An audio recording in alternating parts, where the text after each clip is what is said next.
Ito panoorin natin mga idol. Isang viral na naman to sa sa ibang bansa. Isang eroplano sumabog ang kaliwang pakpak.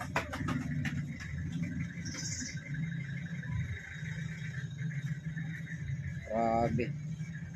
Buti nakababa pa sila. Hindi pa sila nasa taas. Yan, takot na yung mga nakasakay diyan. Yan, makikita natin, papansin natin diyan, dadaan diyan. Umuusok pa. Ayun.